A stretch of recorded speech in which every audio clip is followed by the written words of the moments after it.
I saw a few little things coming up in your notes, so I am excited to do this evening too, which is a rarity. But but I really like what came out of this Ciao Bella album that we have for today.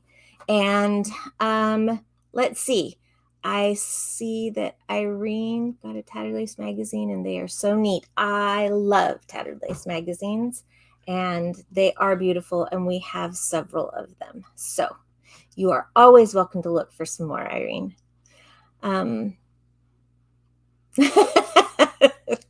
Thelma, I look at my stuff all the time.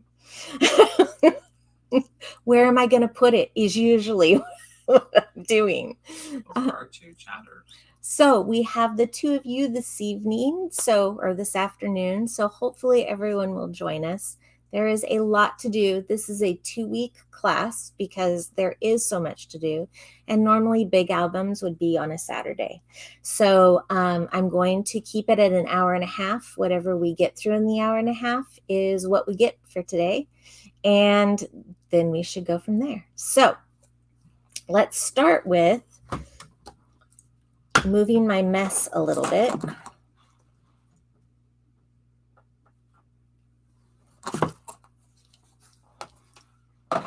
Okay.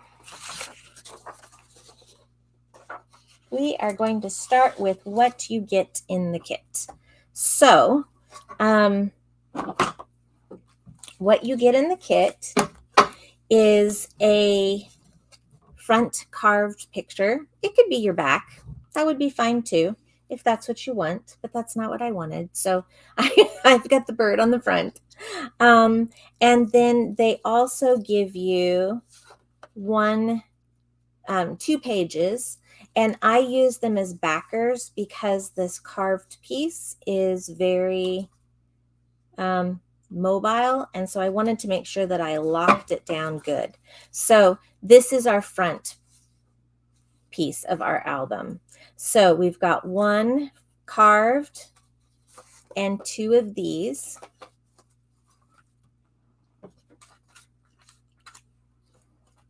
And this is the second carved. And here's the second one of these. And then there is 1 extra that they make in here. So we could have made a binder, but it would look something like this for you. Make sure that that's at least semi-dry. It would look like this. Here's your binder, and here's your album. Here's your first page, your second page, your third page, and then you would be done. So the neat thing that Ciao Bella has done is that this is what you get in 1 packet, and Debbie looked at it and I looked at it, and we decided that we wanted to add a little bit more. So we added 3 more horizontal rectangular sheets. And I've been busy painting so that you don't have to sit here and watch paint dry. So those are the album pieces themselves that come. They come in 2 little bags that look like this, and one says album with 3, and then an album with 2 carved items and 3 rectangular pieces. So you get all of those things, but let me tell you, if you didn't look at the listing yet, you get a lot of stuff today, guys. Okay, so you get I think I'm going to start here.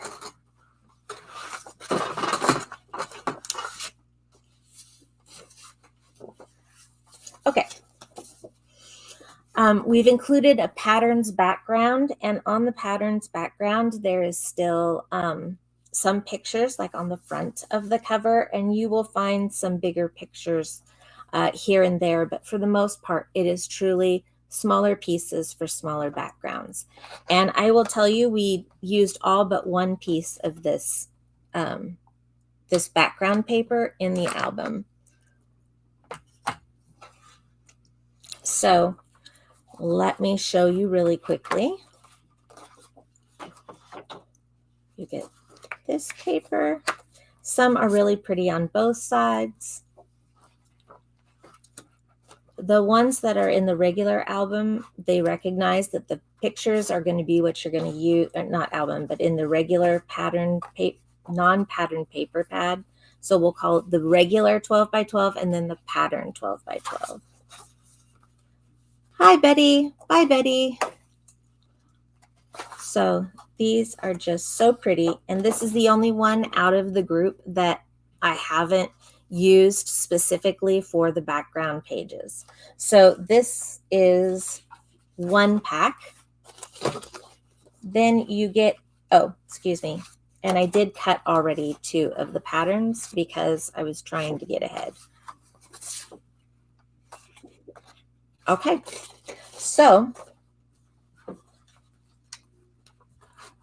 that's that paper. That paper has 8 double-sided pieces with 8 different, or excuse me, there's technically 17 separate design areas on those 8 sheets because of the front cover page. They don't count, and so they give you what they call an extra. So this is the regular paper pad, and I did this totally not, I did it upside down with the patterns. I guess it doesn't matter quite as much with those. But these are absolutely beautiful. And I know that we had shown you guys a quick little peek last week. And I will tell you that for the most part, like I said, the main paper pad doesn't have a lot of coloring on the back. It's mainly the browns and the grays. And I've set it up this way for you to look at because all of these pages are also going to be used in our album. So for the backgrounds. So what we're doing just today is how to do the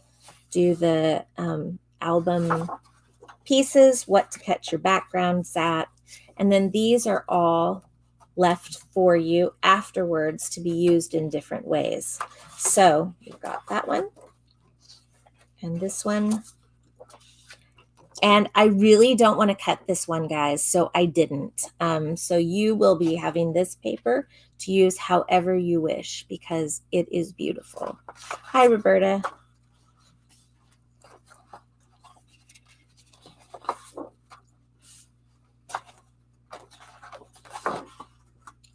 And the blackberry paper.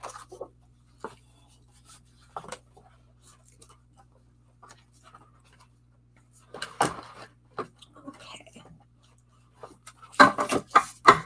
From there, we have some more things for you. Hi, Mom. The paper is beautiful. I totally agree. We have a stack, and I'm not going to show you everything on this today because these are things that we'll use next week for our holding pockets for our album. So this is literally just all different kinds of pieces of labels, squares, you name it, it is in here. And even on the front, you get sayings. I love so many of these. Now, this is too pretty of an album, I've decided, but there is one page that is in our patterns paper. I think the patterns paper that has little letters all over it. And I really wanted to write somewhere, put a bird on it, but I felt like it just wasn't appropriate for this. So anyways, these are gorgeous. We'll be touching more on these next week. So you also get a yard of light blue ribbon, and you get a pattern because we're going to have pockets with patterns. Now that will happen next week as well. So I'm setting this aside for right now, and I'm going to just put it right here with my lovely pattern pocket pieces. And the ribbon will come next week. So we're getting down to the nitty gritty. Let me show you what we actually have because it is beautiful. So this is the finished product. I'll be posting up. I put on the background pictures as well as the cover onto the kit yesterday. However, I did not have the finalized product until later today, or later in the early morning hours of today.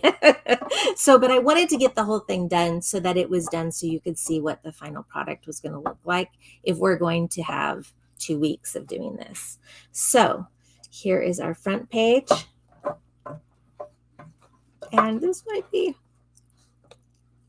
And here are our little pockets. Nope, not upside down. Would be good. This is Emma with her great-great-grandmother holding her about 4 hours after she was born.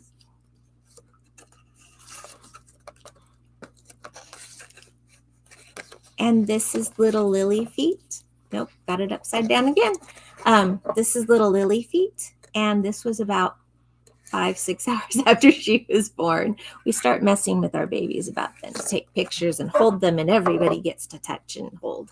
And thank goodness for the mommies that let us nanas and papas and grandmas and grandpas do such crazy things.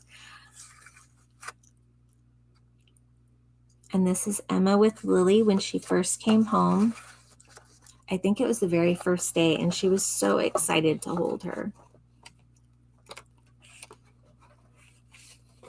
Oh, this one is supposed to be in this way. I jumped the gun.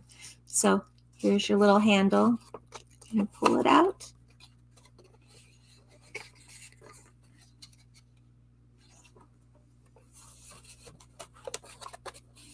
And I tried to keep them interactive on each page in a different way. I don't know that I succeeded all the time, but I think that I did quite a few of them differently. So this one has 2 in its pocket already. That is Lily on the slide.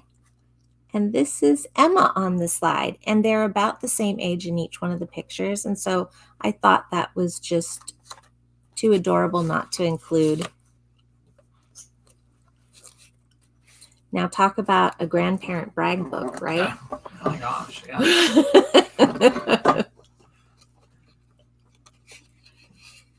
Got all my little pretties on the back, and the picture is there.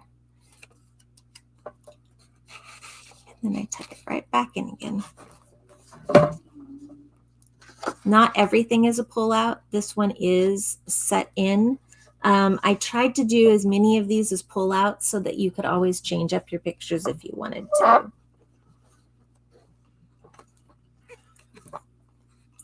And this is Emma. This is Emma to a T, even now. And if you guys can't see it at that range, there you go. Now, I will tell you a secret to all of these pictures. I went through with my filter system and I changed them to black and white. And then I just added a faint amount of color to some of them and full black and white to others. And the reason why is that we want the album to also be, it's brighter. So you see both the picture and the album at the same time. If you have too much brightness, it's going to look too busy. So that's going to be a hint on how to do your photos when you get ready to print these. So these have just a light amount of color in them. You can see that she's got a little bit of a red dress on, but let me tell you, that one's a bright red dress with little rosebuds all over it.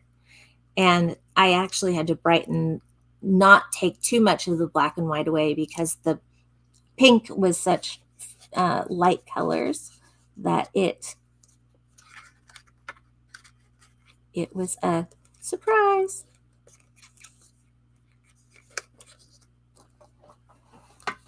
Can't put it in upside down. There we go. And then this is our last 2 pages. So you can see that we have quite a bit. So we had Lily. And now we have Emma.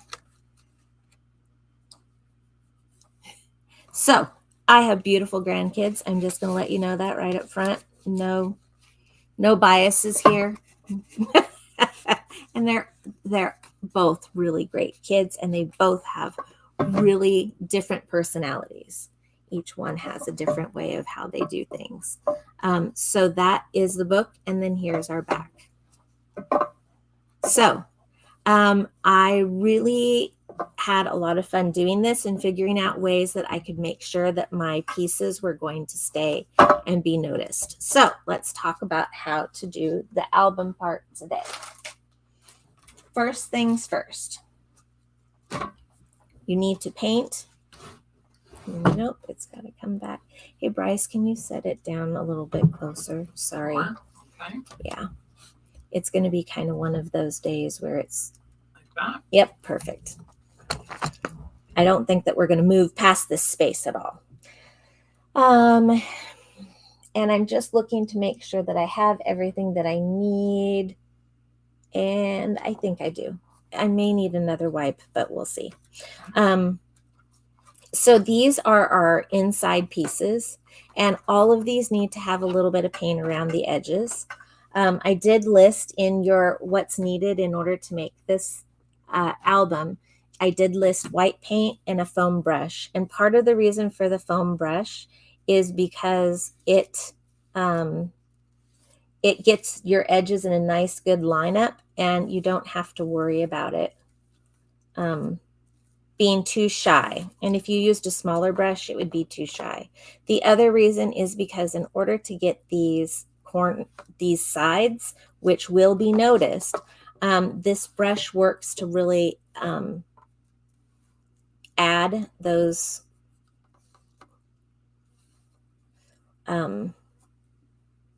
sides being nice and crisp and not having any brown shine through. Not really shine, but you know, you can see through it. So I only did one coat.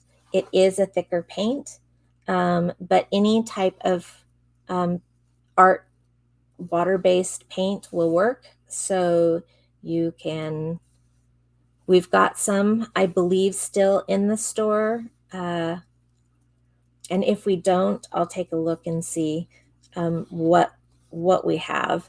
But for the most part, it's going to be your white paint that you used out of your rice paper kits. Once it dries, you barely see the brown through there, but it's going to be okay because you're only going to see a little tiny bit of the edge. This is going to give us that guaranteed that you won't see the brown along the edges, and that the paper is big enough to handle it. So let's see.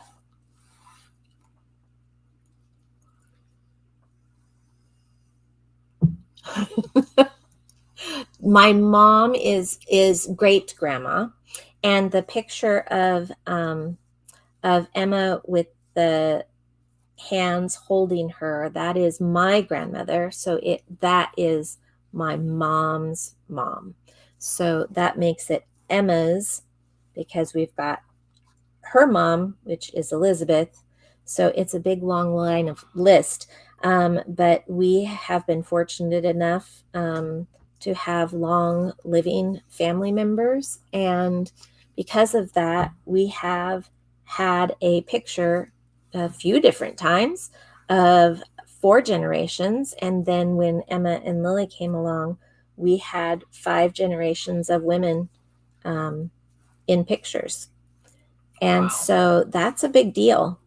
And so I wanted her to have a picture that just celebrated the fact that she was able to hold both of her grandbabies.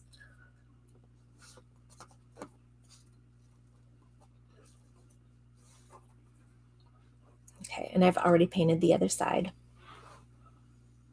I don't want to get these on anything.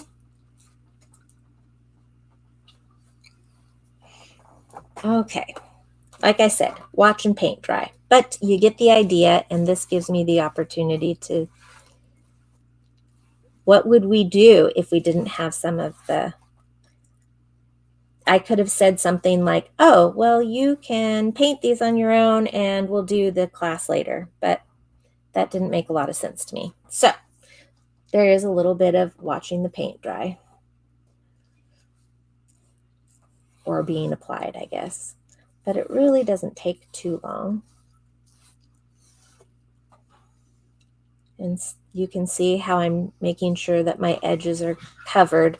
I would say that that's probably the one thing that I did the most with worrying about are those edges. But I tried it with a brush first, and I will tell you now that the foam brush just makes it so much faster. It really does. It's great. I have all of these plastic pieces from past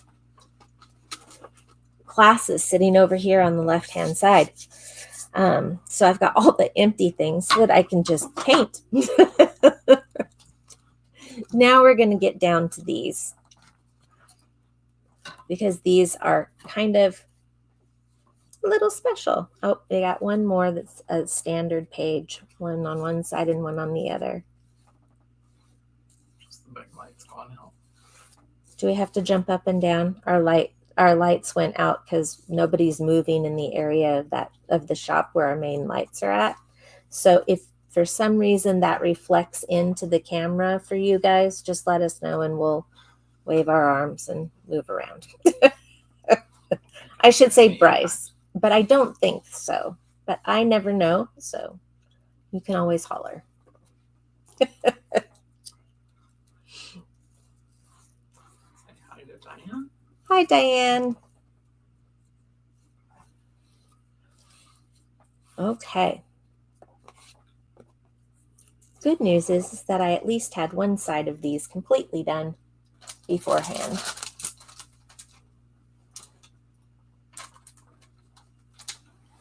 Okay. Messy, messy hands, but that's okay because we're having fun. Okay. Foam brushes are cheaper, and then I don't feel bad because I throw it away. Because I do rinse them out, but for the most part, I think once I found buying them in a larger amount at a time, that I could just say, oh, this brush is worn down, or this brush isn't holding what I need it to hold. Well, that's fine. I'll just go ahead and toss this one. Or when I'm using oil-based paint, I don't feel badly that I didn't get all the paint out of it because I can just toss it. And I really hate cleaning oil paint or stain, any of those things, because of the cleaning of the brushes. Maybe that's a lazy thing. I don't know. Okay, so I've painted the edge and I've painted the front of this piece. And I'm going to go ahead and set it aside. I missed a spot. I missed a whole edge here. I'm not going to worry about the other side here in the moment. I just want to make sure that I've gotten all my edges and the edge of the front for right now, because we've got stuff we got to do with it. Okay. When you're working with the edges, one hint that I'm going to give you is that when you paint those edges, they end up pushing paint back up onto the front or the back. So you'll want to make sure that you wipe that down and not have bumps in your paint. Okay. And running out of dry space. Okay. Now I'm going to do the back really quick.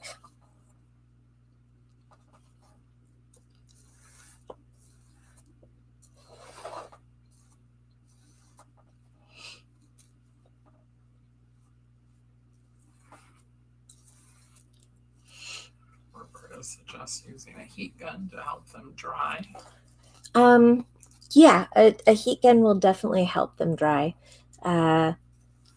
The paint that I'm using dries pretty quickly, and I noticed that the chipboard, I tried a couple of different paints just to see which ones I liked the most, because of course some craft paints are thicker and some are thinner. And so I did test the theory, and I liked the thicker paint, and it also dries pretty quick. But because we've got several different things to do before we can even start putting papers on here,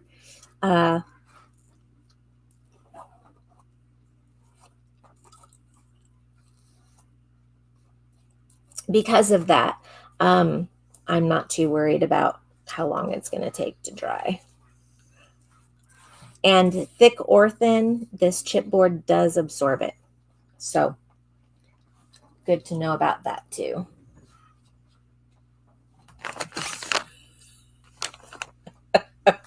Okay, so let's take our two covers. Now, I'm not going to paint the backs of these at all. There's no reason to. I think that there is a brown piece because I want to just be able to pick it up and move it out of the way for right now. One of those brown mats, please. Thank you. There's one at the end of the table that I know is there because I used it. Okay, so we're going to want to make sure that we get our edges done and the fronts of these done.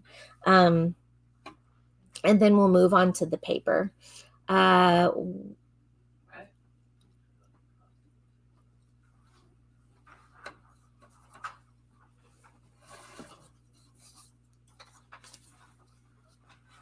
Thank you.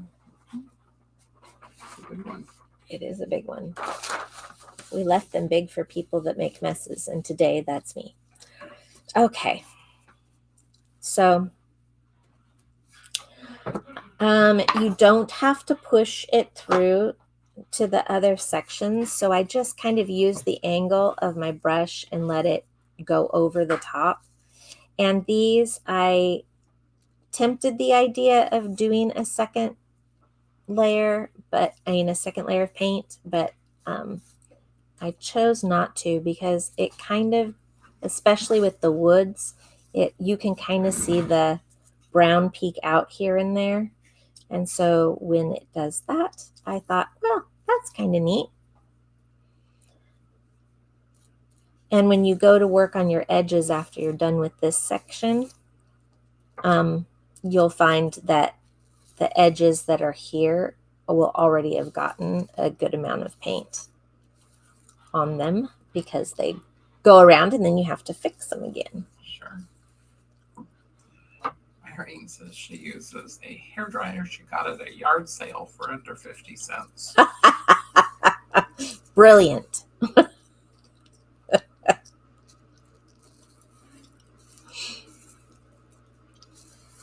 Do you use it for your embossing as well? Or do you use a heat gun for that? I'm just curious.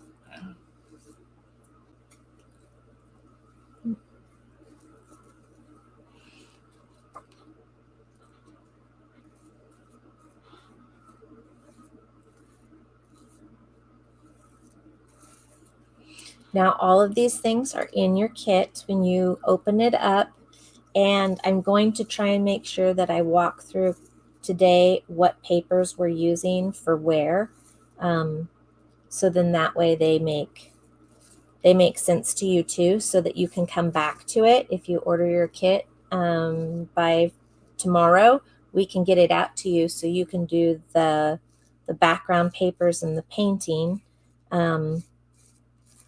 before Thursday's class, and you will be in the place to be able to start doing your decoration of each of the sheets.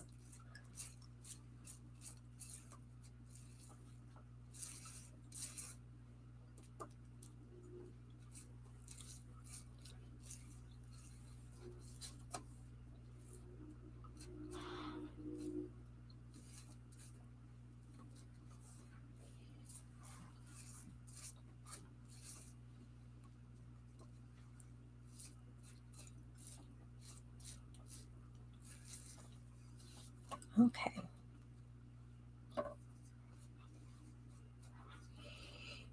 So now I'm just going to take and do the sides.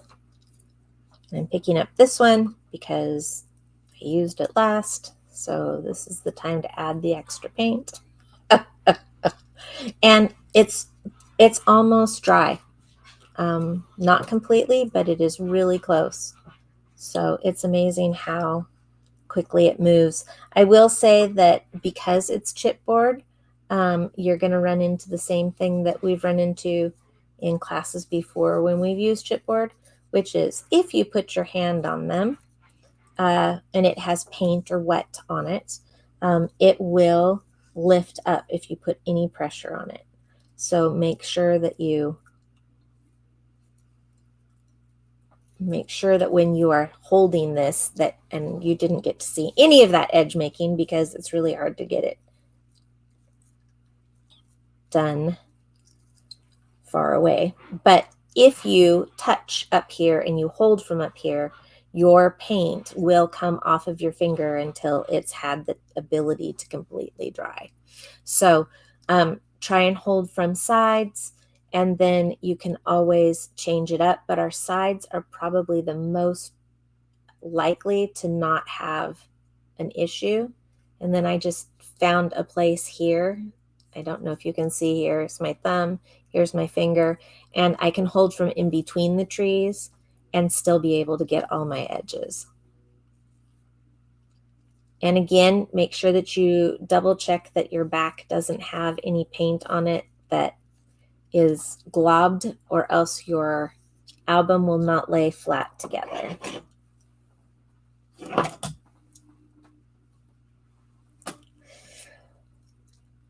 Okay.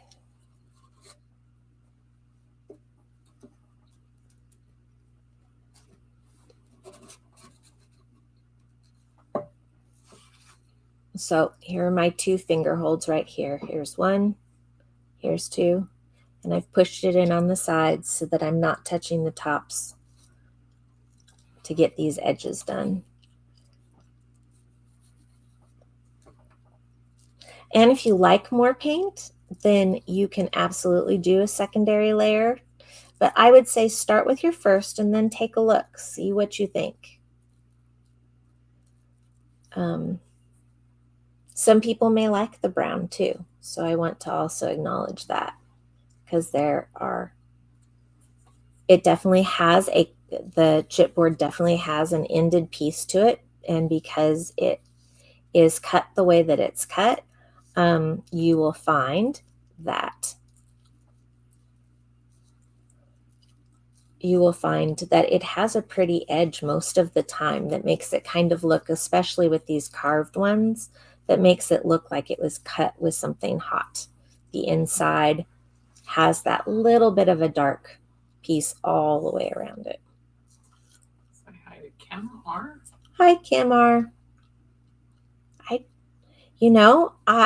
Welcome, because I try and keep track of when I see people and I don't know that I've talked to you in a while.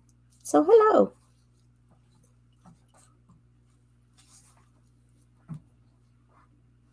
All right.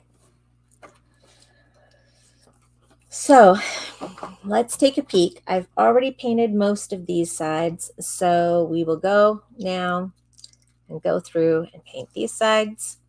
It feels like it's taking forever.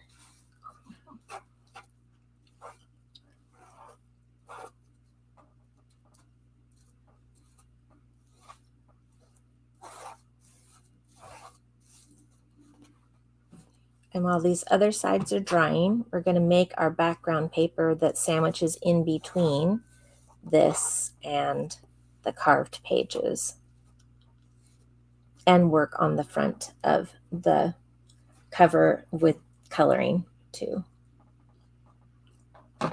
Coloring, yes, I color.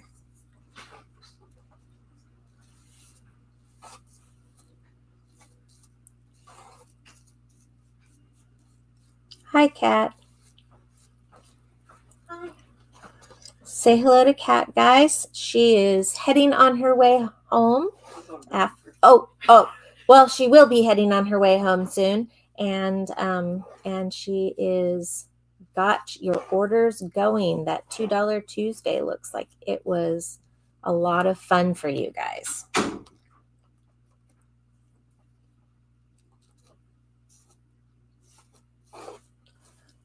So I know that I already got all my edges, so this is probably the faster of everything, is doing that second page or the back sides of each of these, because all you're doing is wiping down anything that stands up from the other side, but that's it. That's all you have to do. So if you've run an edge, just make sure you flip it over and paint again on this side to make it smooth.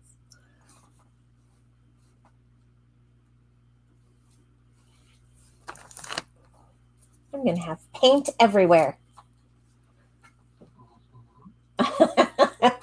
As Bryce says, mm-hmm.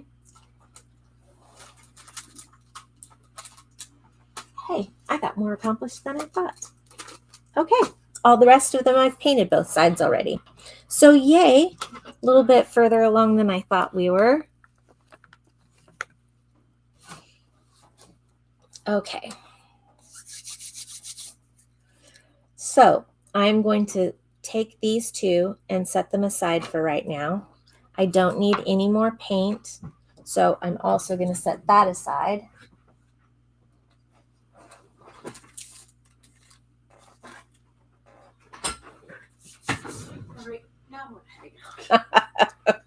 Okay.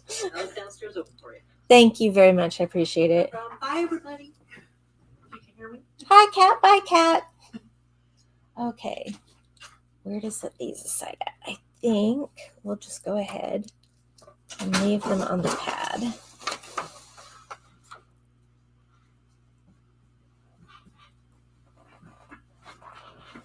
Okay, I've just put it on the floor. So if I forget in just a few moments where I stuck the covers, Bryce, I put them on the floor.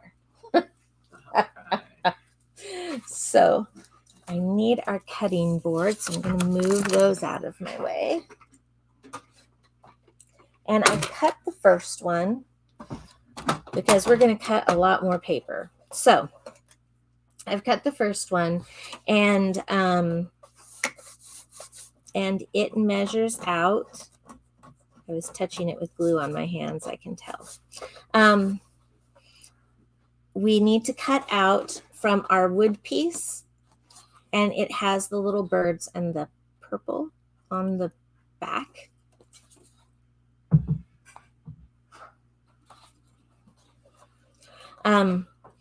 You also, when you cut it, when you have your layout, you want to make sure that you're cutting for your layout for the wood going this way instead of up and down, because it didn't look quite right when I looked at it. I tried that idea first. I went, no, we need it to keep having that horizontal line because our picture on our albums are horizontal. So we need to kind of make that blend a little bit better. So this one is, I cut it at an 1/8 and 3/8. And I gave it actually just a tiny bit more just because I wanted to make sure that I had enough to, if I needed to take it away, I could take it away, but I was hoping that I would be good right where I was at. So it's 8 and 3/8, and then this is an even 6. So 6 it is.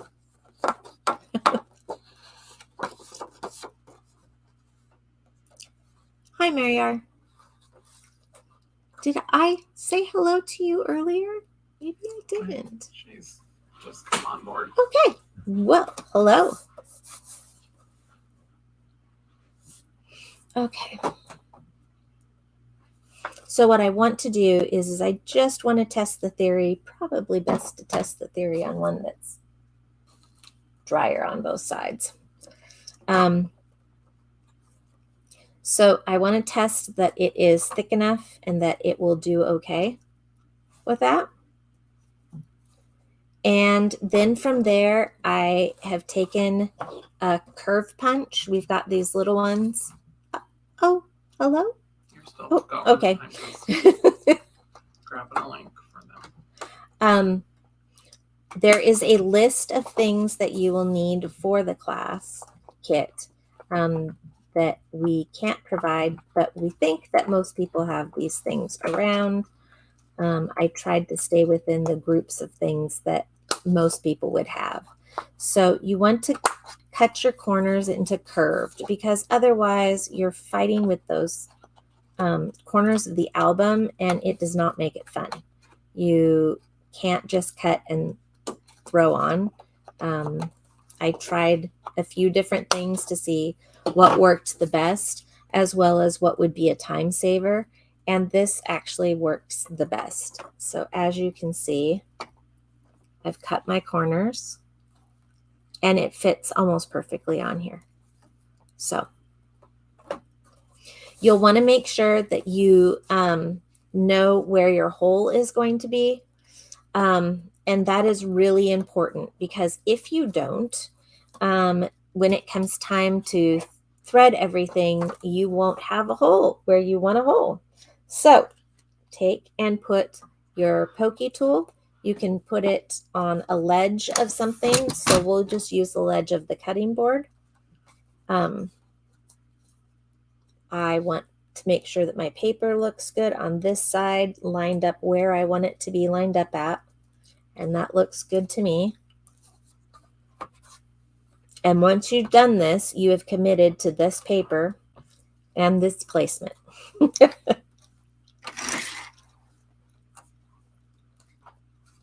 Okay. It has to hang over an edge in order for the pokey tool to get through. And it's also beneficial to hold your paper when you do this. So, pokey tool in.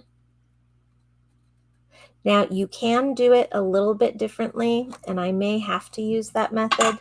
I was hoping not to, because I was thinking of our timeline, but I think I'm going to have to.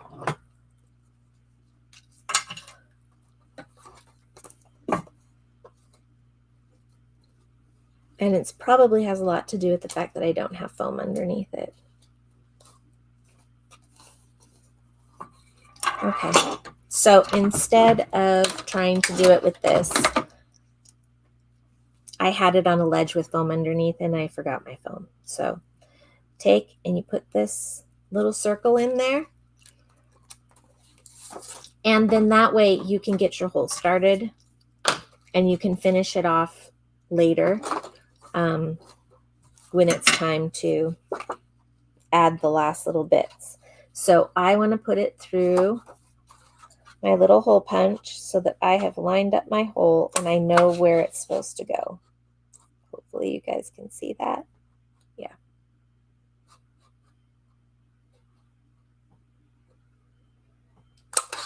Now I used a little one just because that's what I had handy at home. The We Are Memory Keepers, you can actually choose the exact right size. So there's a couple of different ways you can do it, but just for speed, we're doing it this way. Okay, so now that I have my holes and now that I have my paper cut with my punches, from here, I'm going to go through and I'm going to do something that I made up. It sounded good, so I made it up. And that's the best explanation that I can give you. Okay, in order to color this, this background, I didn't want it to just be solid blue.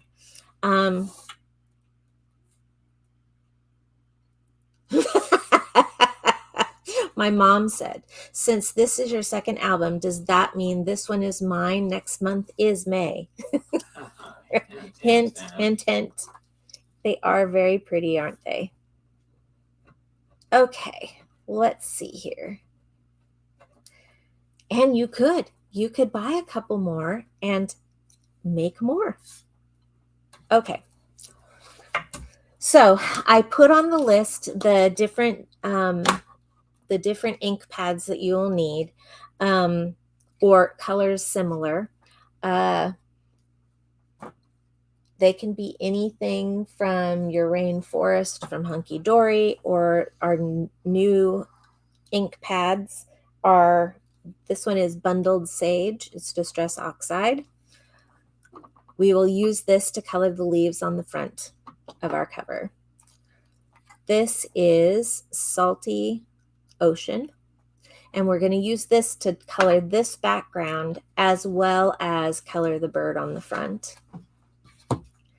And then we have Kitsch Flamingo. I used that last week and it turned out to be really pretty. And this is for, it shows it as being berries, but it looks like flowers to me when I actually color them.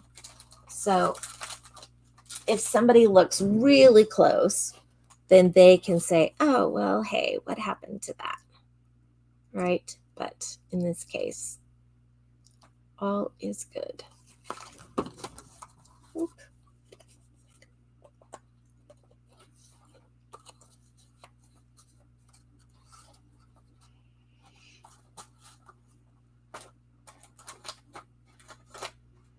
Okay. So at this particular time, I'm just going to use the blue. And I don't want it to be so exacting. It's going to be through the trees. So I want some blue to pop, but I also don't want to just burnish this whole thing in blue with my ink pad. It will make it too dark, in my opinion. And it will also make that blue too strong. I don't want to use my little brushes or our stamping pad things. I just wanted something that kind of had interesting textures to it as we go. So this is what I did. All right. I know that I'm going to need a space that is about that big. So it matches up almost perfectly into this hole right here. But I know that I want to make sure that I get on either side of it, because once I put it down, that's it. So I'm going to mark up into here and over into here.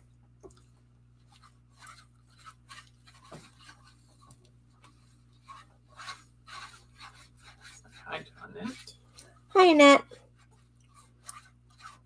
And I have just made this pretty little mess. Don't you love it? Okay, so the big thing about this is that you definitely want to make sure that it stays dry. I mean, excuse me, that it doesn't dry. And you just want to kind of rub it in. And if you have stuff like we do of glue on our glass, it actually helps make some of the design kind of interesting. So if you have a messy pad, not fast enough. If you have a messy pad, what I found with the one that I used, which was the Hunky Dory, it went really fast. And so I didn't want to use a brayer. But for this one, we may have to use a brayer.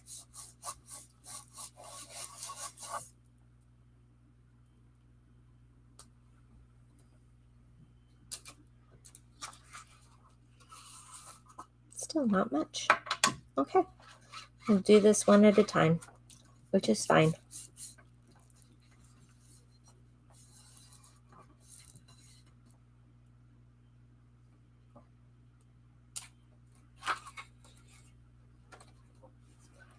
It still doesn't want to go. Let's see. I'm going to go ahead and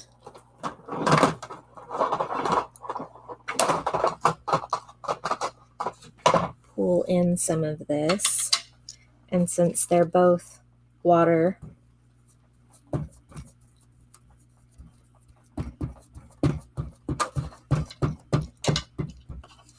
now I just thought of something. We can just lighten it up with a little bit of water too to keep it moist.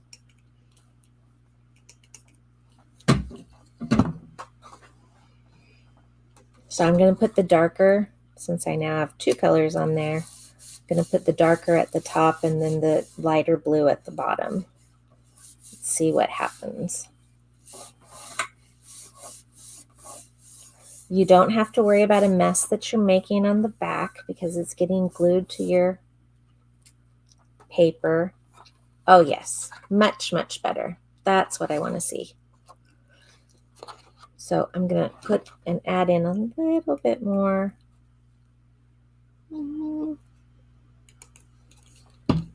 Right in there.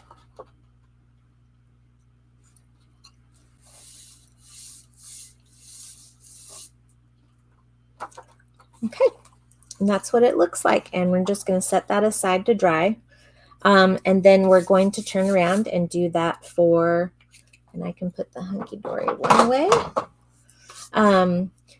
We'll turn around and we're going to do it for the back side too. And the back side, I haven't cut that paper yet.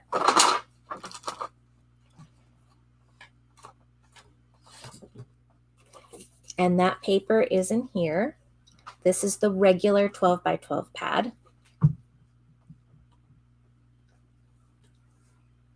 And this is the one that I want. It's the one that says to plant a garden is to believe in tomorrow. Now that's a really sweet saying, but we're not going to use that today.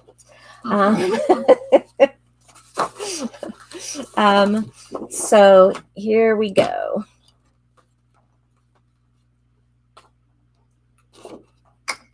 I really don't want to have to wipe that up and waste the ink, but I think I'm going to have to just for space.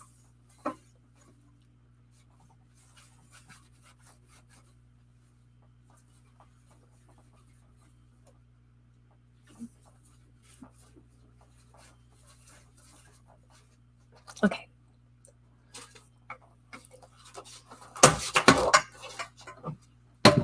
All right, so I'm going to use not this part, but I'm actually going to use this this little watering can.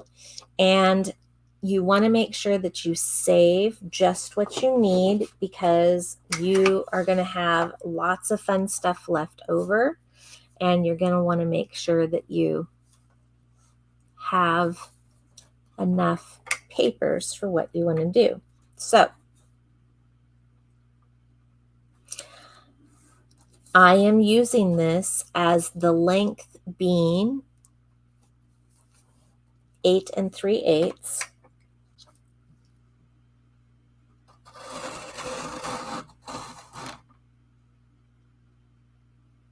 No. I apologize, guys. The length is going to be 6. Yes, the length is 6. And this is my 8 3/8.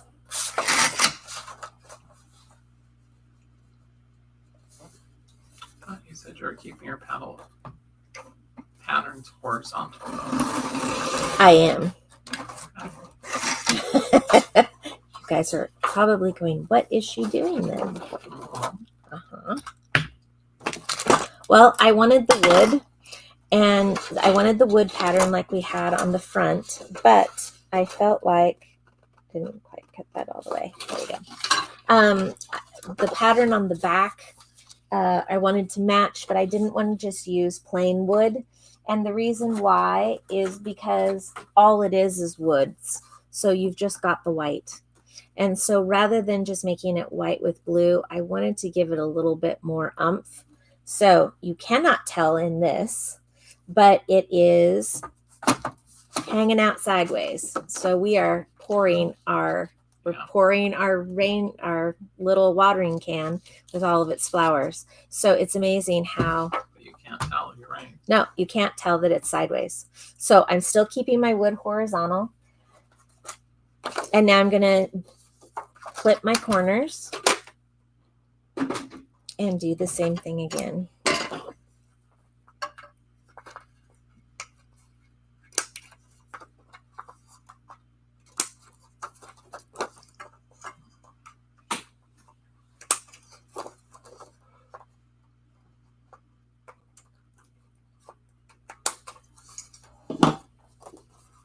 Okay.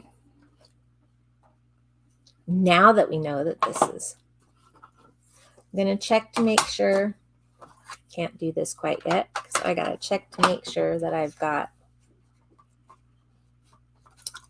what I need where I need it.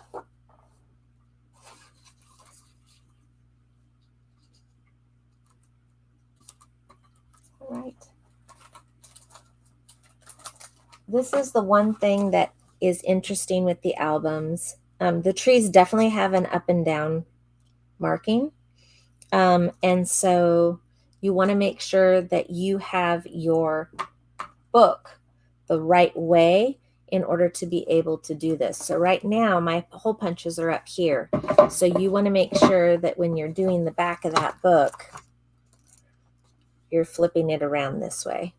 So you'll want to double check every time that you're going to do something. Double check. If I put, and I did this regularly, if I put this together with this, so if I put the front together with the back, do I have it going so that this is up in the right hand corner and the holes are on my left hand side? And in my case, it would have, in my case,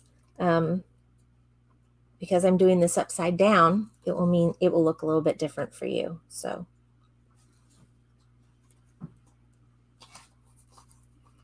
and what I mean by upside down is that I'm doing it so that you can see it right side up in the camera. Okay, so I'm going to just take my little piece and find my little holes.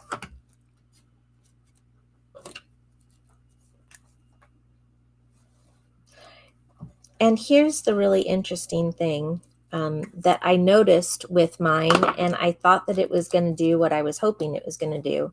And that was that, that I could also make sure that I'm reinforcing those holes, because by doing a little bit of a smaller hole and then using my pokey tool when I glue it on to my paper, I'm actually reinforcing that paper because it's now down and in the glue in the holes, because then you go from the other side and do that again. So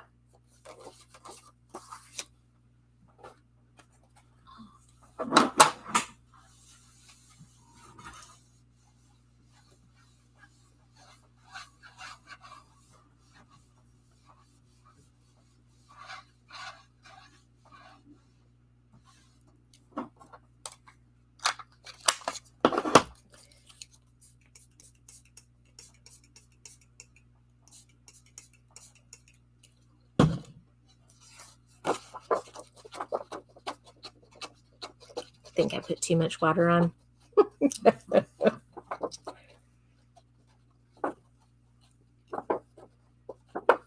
Okay. And down we go. Quick rub. Because I put on probably too much water, I don't want to hold it down for too long.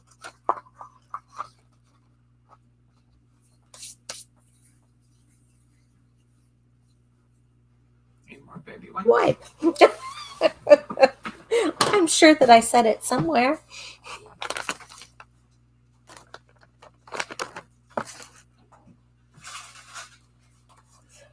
I know. It should be somewhere over here to my left, right? No, on the floor. It's on the floor. Just could be. It might be on the floor. You never know. Thank you. I think I'll just keep them over here.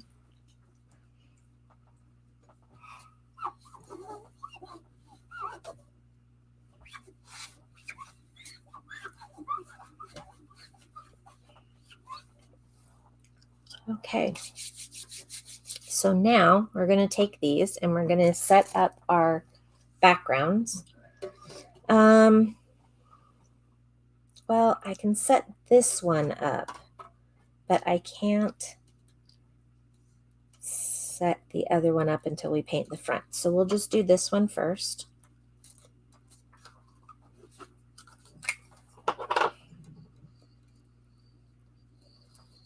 I'm going all the way around the edges of the chipboard.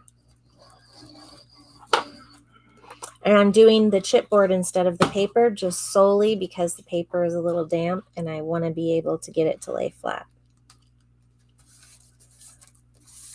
And I'm going to show you now another trick that I use when I have something that's wet that I want to lay flat. And by the way, I really love these glass pads. So we'll just leave it to lay.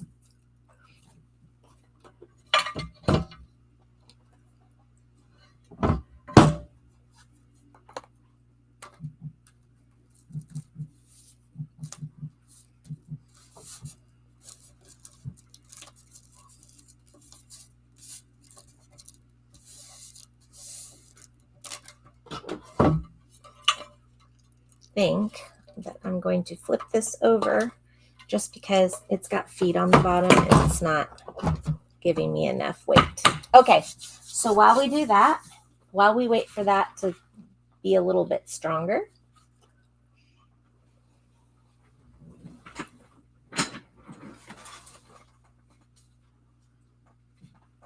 I am coming over here to the floor to get our two pieces.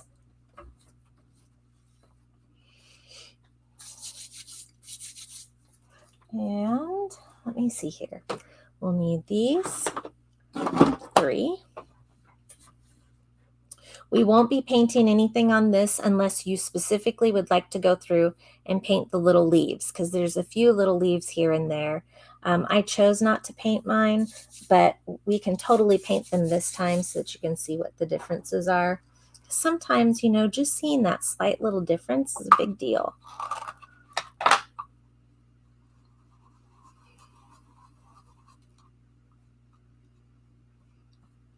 This is one of my smaller brushes.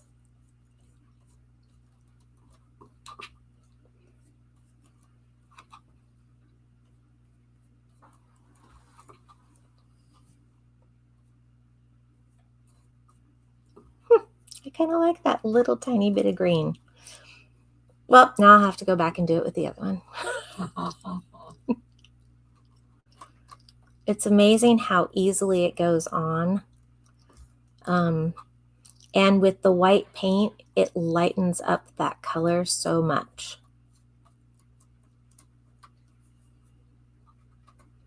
So there you go. This is the one with the green. And it's really hard to see without something behind it. But once we get that paper in there, see all the green, it'll pop with the white and the blue. So set that one aside. We're done with that one.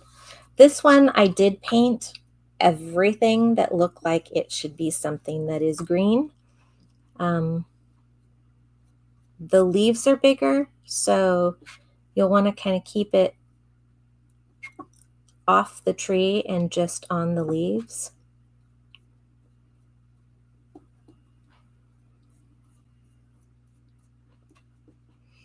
But it's so easily done with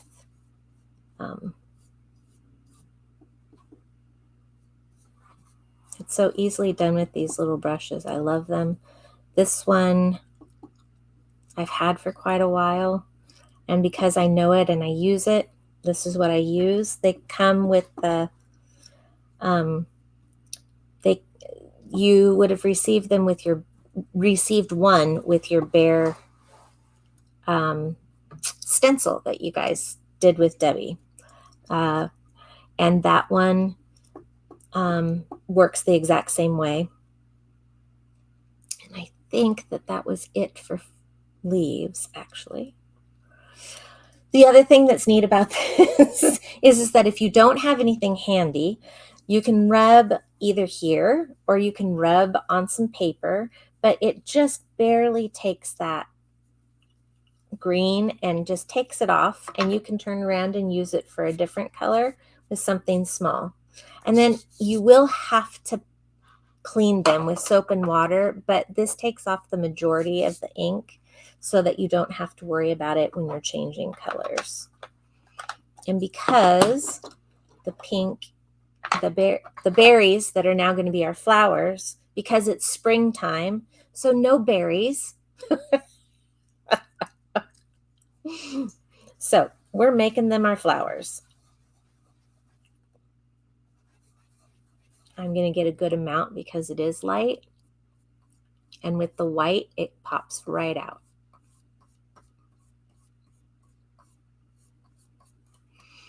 You could take something if you wanted to and make the little pieces of stems stick out a little bit more, but I kind of felt like that maybe would distract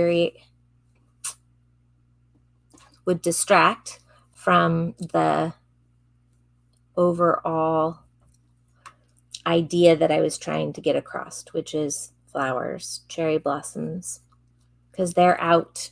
I saw one the other day. I was really excited. They have bloomed. Nowhere near my house, but we're seeing them all over the place. Yeah. I will say that by moving, I'm missing my cherry tree lane.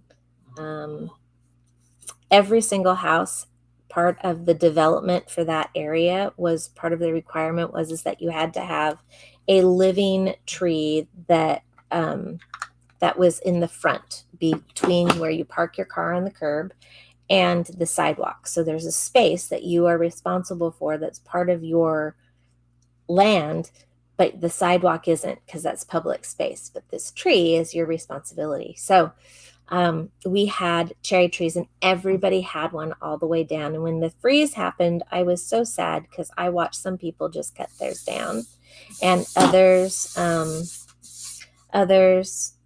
just had to cut way back because there were so many branches broken.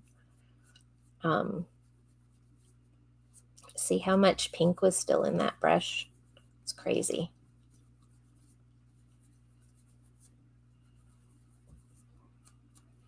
Okay.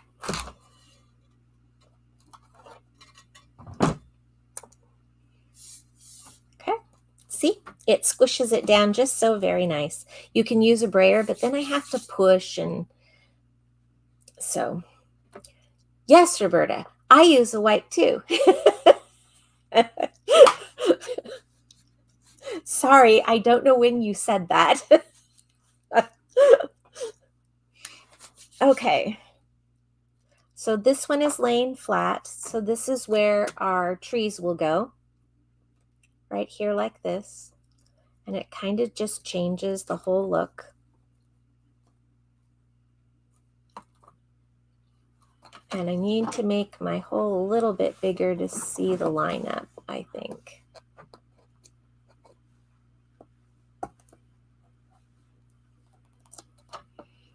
Which is fine, because remember we talked about that kind of strengthens the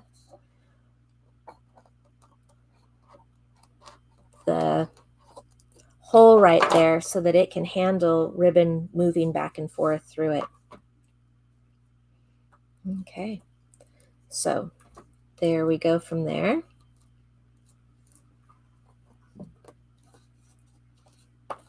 And here's your back.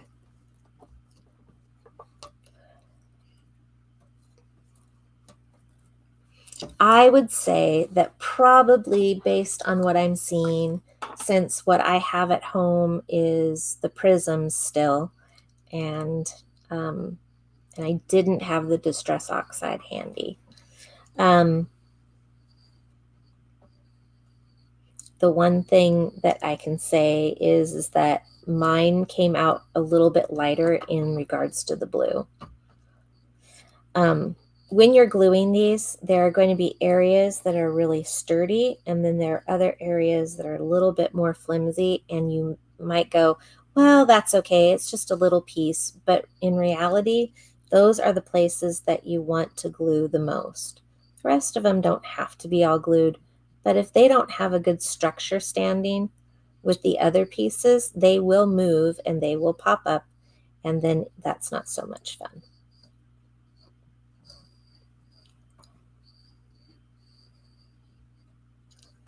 So areas would be where your leaves aren't connected between the spaces, or they're really thin and spindly. So right through here, don't be afraid to glue it on up. And I'm using the back of this glass pad still.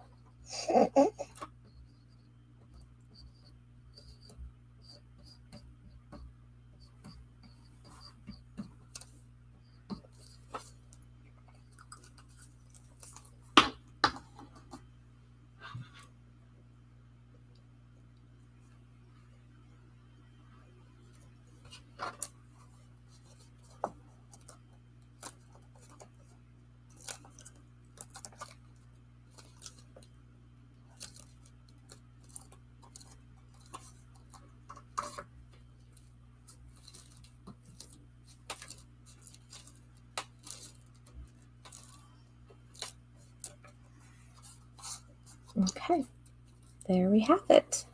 So that's our back one.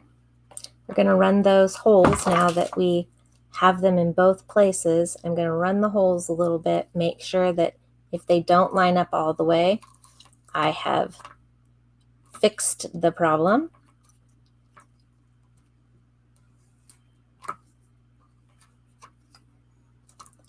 So now I have a good reinforced hole on the front side, and then when we put the paper on the back side, we'll do the same thing, and it will just help bring all of this paper in together. You can see it.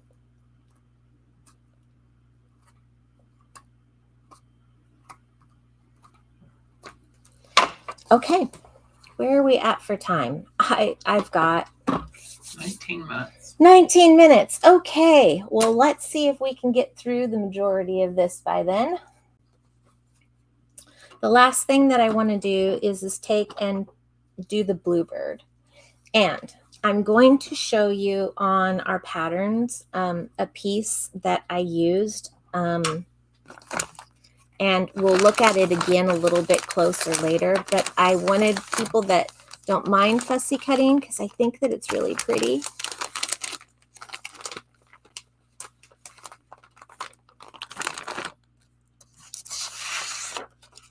In our pattern piece for next week, I have a bird in the middle. So you'll want to use and make your actual pattern for your pockets out of some cardstock. So cut these out, use your little pin around the outside to cut everything, and then you'll have this pattern and it can be for forever. So do not cut this bird out. Do not cut this bird out, or else you won't have the strength in your pattern until after you've cut all your cardstock pieces. And this is one of our papers that we have in the background papers. And I used that. And here is my bird right here. So we'll look at that a little bit more next week. But I will tell you that I went ahead and for this other one, I went ahead and painted it blue because some people may not like having the blossoms on there. Some people just might like a regular bluebird. So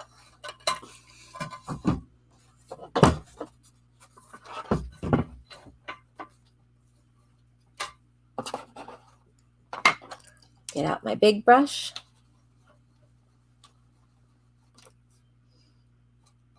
And anywhere that has a bluebird, we're going to give him some blue.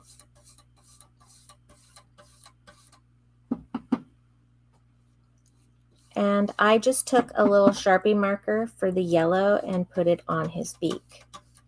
And I couldn't quite decide down here which were his feet and which weren't, or her feet.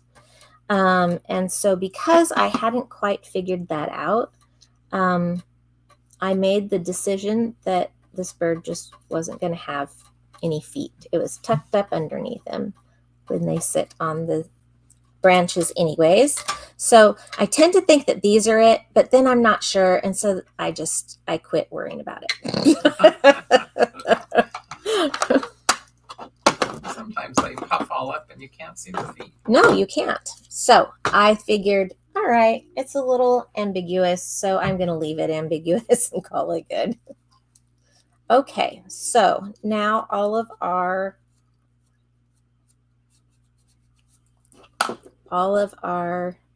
inking is done. There will not be any more.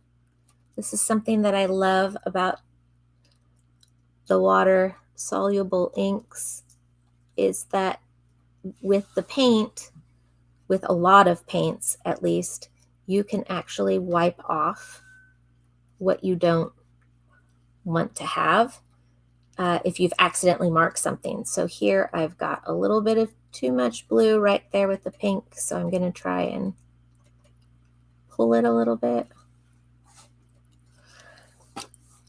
So now I've got this beautiful piece, and we're going to put that with our paper.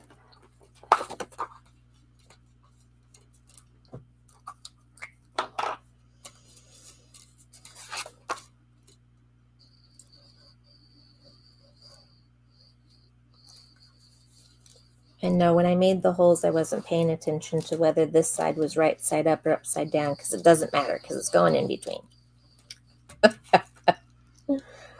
On your list was also the Eileen Tacky Glue. I know that it was used with one of the other albums, the Easel album from Flower Market, I believe. I really recommend that you use that with this because of how thick the chipboard is. You want this to stay. You don't want it to peel up. You want it to have a good adhesion.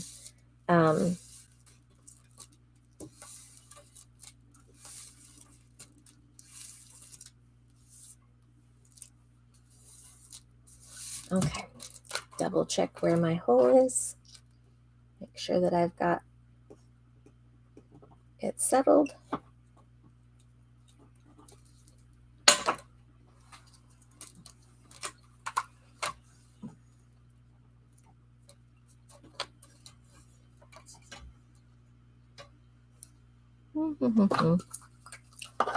This one has two really major areas that really move. The rest of these don't tend to move. The little leaves will probably a little bit, but this right here, look at how much that moves.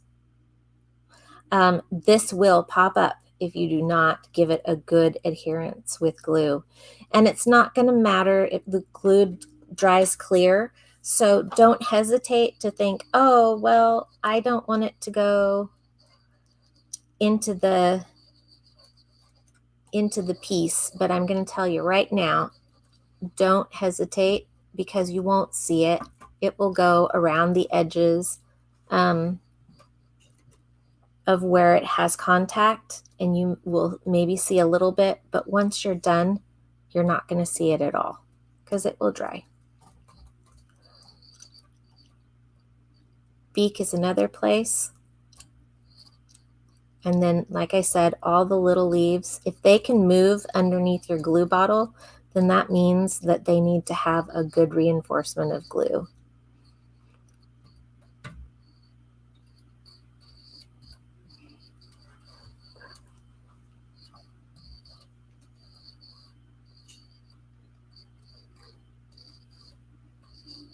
So I was smart today, and I wore a short sleeve shirt because every time that I do these classes, it's really hard. And I always find that I'm over here just sweating before I ever sit down. So, and I can't change, I do layers anyways, but I had long sleeve shirts on, and that was not helpful. So today I wore a short sleeve shirt, and man, I'm so glad that I did. It feels like I'm running a marathon while doing this. I'm over here bundled up in a sweater, zipped up.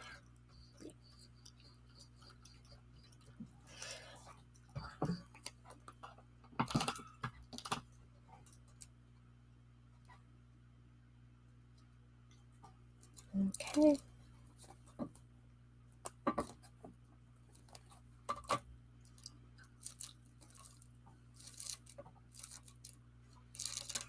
Mary R. asked, could you apply the glue with a sponge, or would that be too much glue? I don't think that it would be too much glue. I think a sponge would absolutely work. You don't want to, you want to keep that glue thick though. And so sometimes sponges will absorb in so much. I use the hole that comes in these. So there's a place where you can clip, and I clip it about as far down as it will allow me to start getting glue. So sometimes I'll snip a little bit off and then snip a little bit off and just keep checking to see if that glue is starting to come out, because it is something that, here, I'm making a mess out of Debbie's table over here. It's got paint all over it.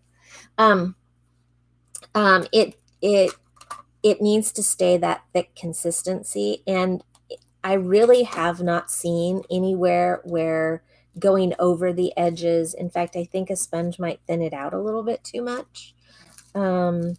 So, but that would be my opinion on it. I don't know that it's right. That's just me thinking logistically, maybe. Okay. All righty. So we have 9 minutes to go, and we've done both covers and all the pages. Guys, we are rocking it. No, wait. I'm not rocking it. But we're definitely getting through this a lot faster than I was hoping that I could do it just a tiny bit faster, but I have to say I'm okay with the pace that we're going.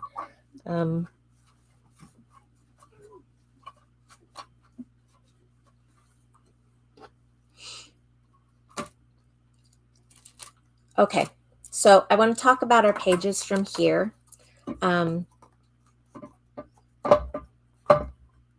Yeah, you can blot it with a paper towel. Absolutely. Okay. So let's see here. From here, let's go to our pages.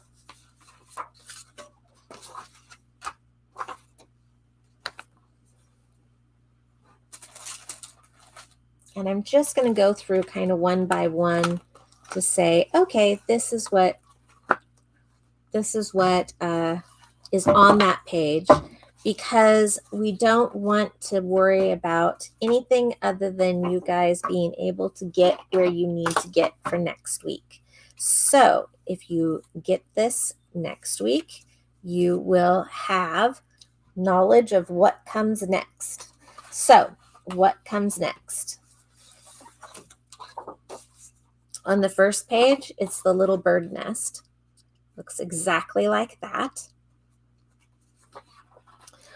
On the next page, this came from the pattern pages. This other one comes from, nope. Yes, this one comes from your regular 12 by 12 pack. So it is this part right here. You can see right here. So you're going to cut it at 6 from the top to down here, and just go, and then your 8 3/8 across, and then just go ahead and do your corners. So it's the same thing that you just saw me do with the 2 binder covers of paper. It's just walking it through and cutting your corners and then going from there. If you guys want to see me do a couple more, I have 7 minutes, which is amazing. I am going to say, though, that I want to show you each of the pages. Mary says the reason she asked about the sponge is because she has a hard time squeezing the bottle that long. Oh, yeah. What about squeezing some glue out and using a paintbrush to paint it on? Yeah, that might work. Get plenty of glue on. Mary, I'm going to show you something here with this one. My hands hurt. I don't like to squeeze. A lot of times it hurts. But I'm barely putting any pressure on this bottle, and I don't know if you can, I don't know if you can see it or not, but I'm just holding it upside down. So all I have to do is take a little tiny squeeze. It's barely a squeeze, and it comes out. So if that works for you, that would be great. But I think that a paintbrush would probably give you the most coverage for what you need. Just dab instead of run it along the paintbrush, because if you run it along the paintbrush, you're losing a lot of your glue again. So just do it lightly. And then you'll get the most glue on. Okay, let's see. Where am I? I am here. All right, so the next 2 pages.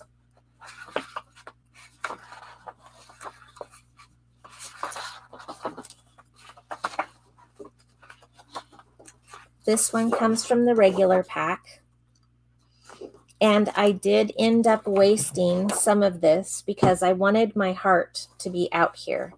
So I used my heart and I cut from this side over. So I tried not to waste, but I ended up having to just get a little bit further. So I had to trim right here at the very end. So just make sure that you give yourself maybe like 8.5 inches, just so that you can slide that heart as far as it will go, and then cut off the end when you're done. So that is that one.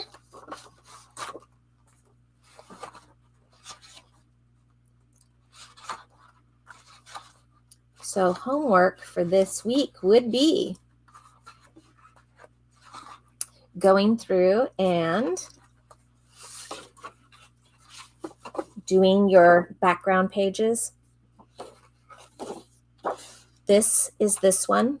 Make sure that you save this section and not cut into it, because that's what makes our pocket here. So this portion goes here. I used it right at the bottom of the line and cut it over the 8 3/8 and the 6, and then cornered them out. So that's what that page looks like. And this one came out of the pattern papers.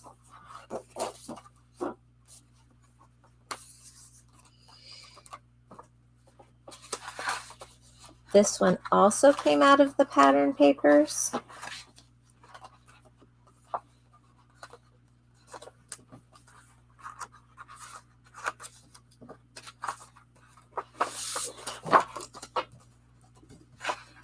There's one pattern, and this one came out of our regular papers. So this came out of the regular paper pack, and this one came out of our pattern paper pack. This is just a 8 3/8 by 6. Corner it all out, mark your holes. Remember to mark your holes in each of these, because we're going to do one more thing, and I'm going to cover that here in just a minute. Same thing with this. I just brought it right up to the line and then cornered it out. And this is my goal. Anybody have any questions? Not that they typed.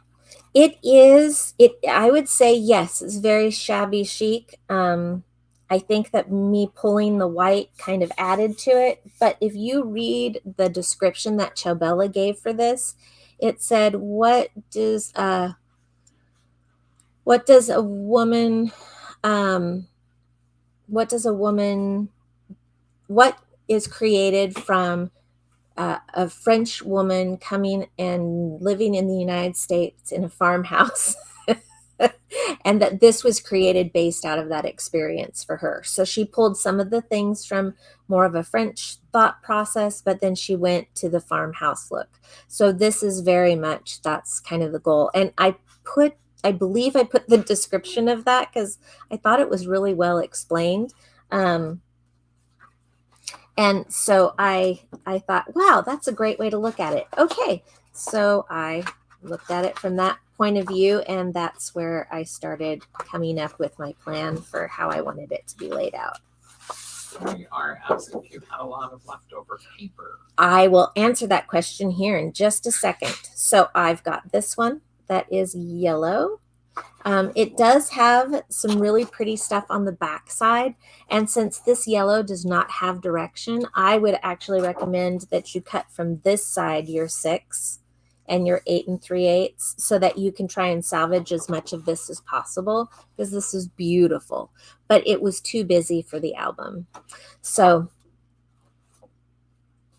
I did use a little bit of it right here as my holder. So you can see there that I've got a little bit. So there's that one. This next one came with the regular 12 by 12 pad. And I cut from this side over. So this is your 8 3/8, and you're cutting to this side, not putting this is on the corner. So this is your corner that you want to measure from. You'll want to have it upside down on your cutting board so that it makes it easiest to be able to cut. And then you stop at 8 3/8. So this is the other one, regular pack, pattern pack. It's got beautiful tulips on the back, and I don't know what I'm going to do with them at this moment, but I will figure it out. Okay, this one is very low key, and I knew that I was going to have some that a pocket was going to take up the whole thing. And so this is from our regular pattern pack. It's very light. So what I'm seeing on the screen looks a little bit darker than it really is. So it's very, very light in colors. And it's got the blackberries on the back. So if you know which one you're looking for, if you haven't found the one with the little blackberries on the back, you've got the wrong paper. And that goes on this side. And then our final page is out of the regular pack, and it goes right here. So now I'm measuring from the left-hand side over to cut off here. And if you notice, they cut off before the end, but that's okay because it will just look and flow. There's no reason to worry about if you've got a cut off on your picture. Now, this leads me to the last statement that I'm going to make for homework. I used a mixture of some of the yellow from this page, some of the leaves from this page, and by the way, this is beautiful on the other side. I believe 3 of these, maybe 4 of these. I found where I liked them the best. So you can go back and review your pictures, and you will see right here on the edge, there is a little different color. It's to help reinforce your papers again. So this is going to give you a lot of reinforcement to be able to make that paper last and not tear out with the ribbon. So I really tried hard to think about what could go wrong when you're making one of these. So in this particular case, I've got a leaf in this pattern and a yellow one on this pattern. This one also has yellows and greens because the paper has yellows and greens.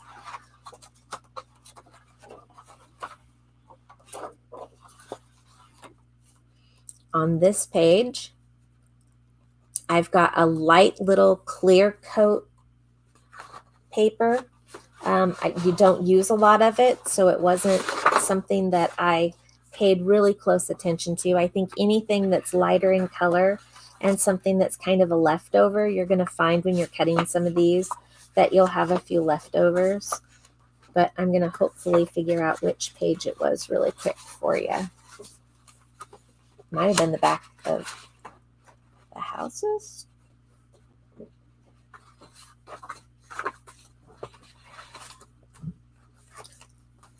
Well, I am not seeing that one. But I will tell you that something right along in here would work just as great.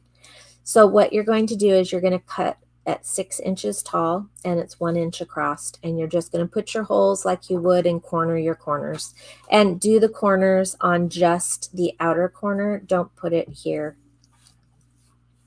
where you're going to attach it, if that makes sense, because we're just going to put them over the tops of those. If you'd like, I can run through really quick because I know that we're about 4 minutes over our time, but if you would like, I can run through and do a couple of these just to show you how I cut and how I set them up. Any takers?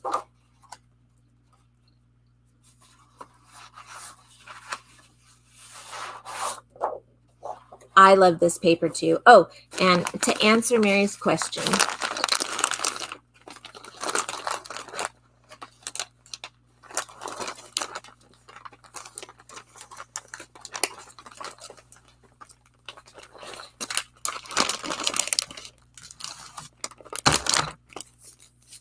this is what I have left over.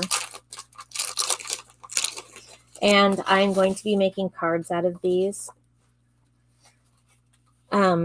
in order to just show you how far everything can go. It's amazing how much, my bird pattern, it's amazing how much you still have. This is the front of the scrap page that's at the very front.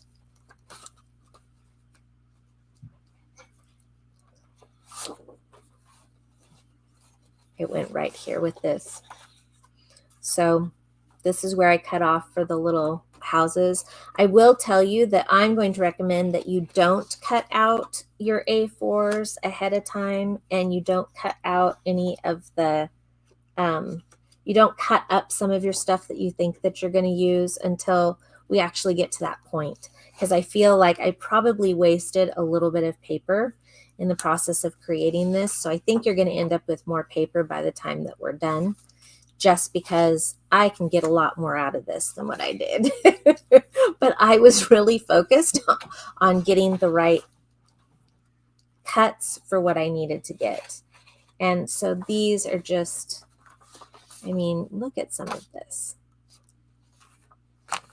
So do we have a lot of paper? Yes.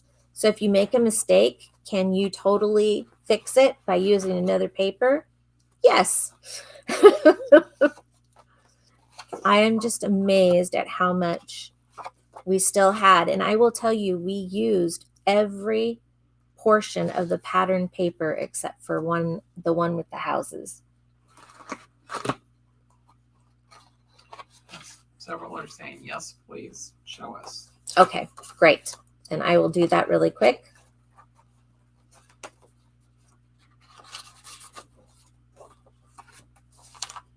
And that's not counting all the stuff that came out of the A4 that's still left over. So this entire pack,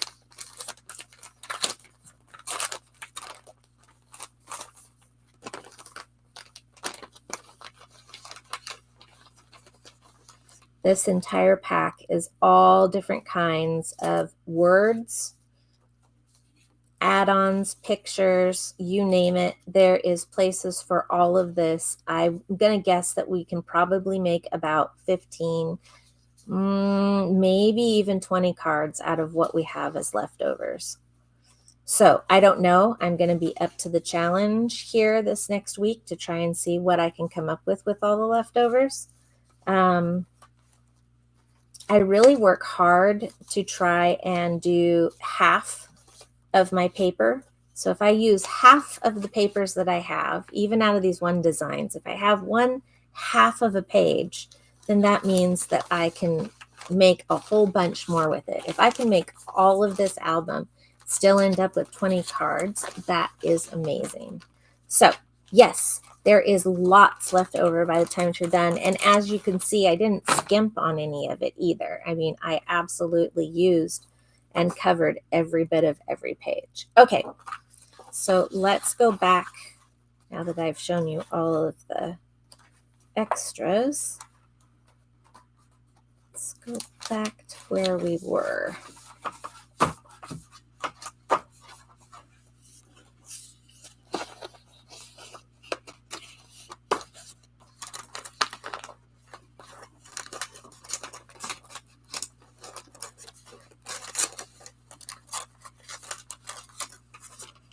I'm not going to try putting that in right now in the moment. Okay, so let's do this one. We'll do this one and this one, just because this will make it how to think about it when you're cutting it and so on and so forth. So first things first, you want to get your base done.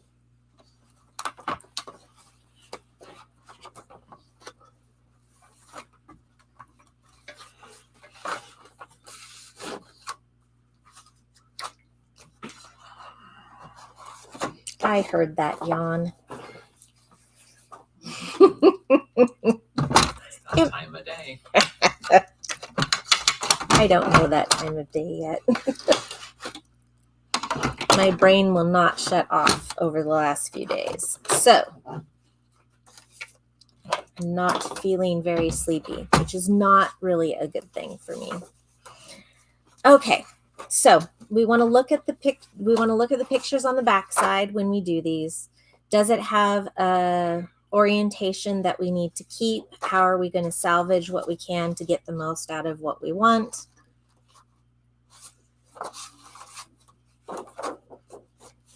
Like I said, this one, I recommend that you cut it on the back and not on the front. because in that way you can just keep it and do what you need. I'm going to take it from the front, from the back, but I'm going to use the top of the paper to cut it down to 6. And the reason why I'm doing that, scratch that, let me turn it around. The top of the paper at your 6, you want to cut there, because where the pocket is, this is one of the only ones that has this rule, really. Where the pocket is for the front of this page, it's right here. So you want to be able to have that section intact. So I've now cut this at 6. And if you wanted to, you could save even more paper if you just go ahead and have cut into it like I did. Let me see if I can find one of those examples quickly. I've cut into a lot of this already. Here's a semi-good example. So I've now taken chunks out of each one of these sections for the blackberry side. And the only way that I was able to do that was by cutting the 8 3/8 and then leaving the rest of it here. So I cut my 6 and then I cut my 8 3/8. So then that way I've got that little bit of extra. Does that make sense? Yeah. And that's how I would recommend that you cut each one of those sections for the most part. This I know that I'm going to end up using, so I wasn't too worried about making sure that I extended out that paper, but I did want to cover the rest of these. Okay, so here is our piece of paper. We're going to do the same thing that we did with the rest.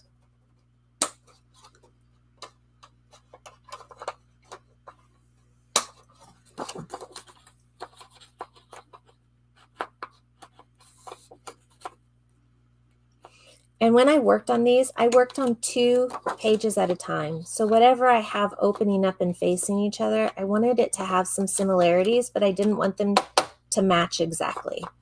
If I had done them out of order, I might not have realized that I'd already put this yellow pages with the green border, because it's the yellow one, the green leaf border.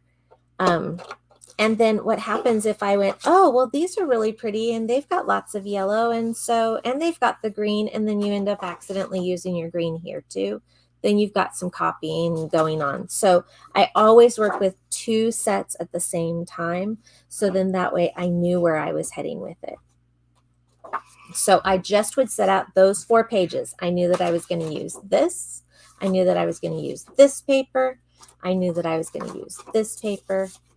And again, part of that same paper. So I just want the 4 pieces of paper, and that's it out. Actually, in this case, 3, but most of the time it was 4. Okay, so here is where we're going to go and be the stickler for this. And I'm going to show you that cutting out what you don't need. So we're going to go to 8 3/8.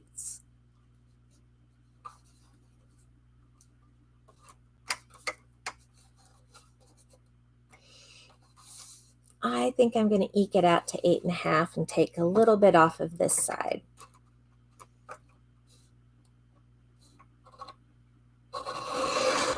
And I'm cutting from down here because I want to go to approximately the 6th part.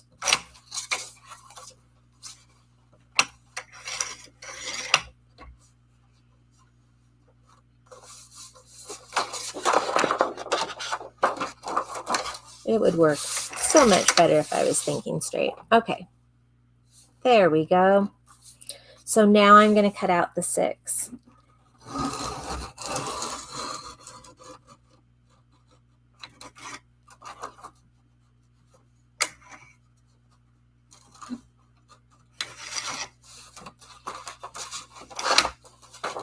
Because I've tried to be so careful with these, most of the time I end up with a little bit of a hang. But that's okay. because you can just cut it off. Yep, I've just got a little tiny bit hanging right there.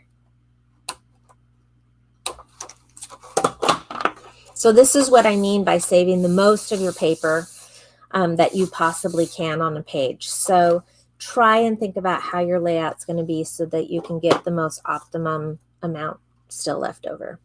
So then I do the same thing for this corner.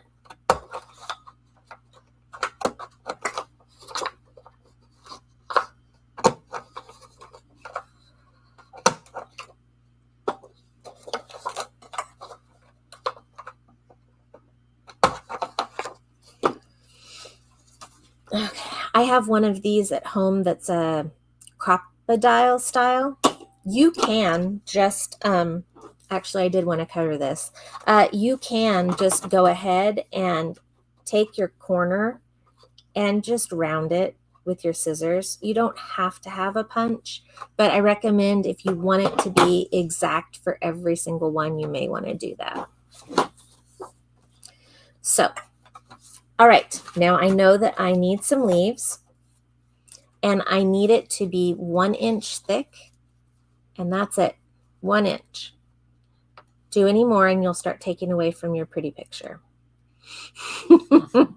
In fact, I would encourage you to do it at 3/4, but that might, depending on your cutting board, it may not be easy to cut it at a 3/4 mark. So I'm making it at 1 inch just to say, hey, you can go either direction a little bit. I think most of mine ended up being about 3/4 wide by the time I was done. So we've got 1 inch.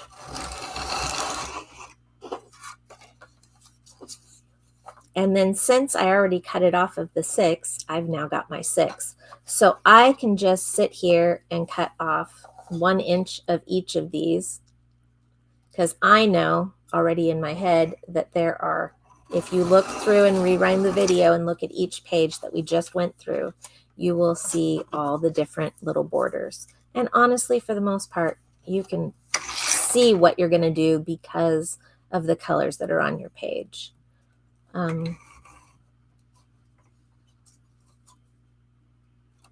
So you cut this.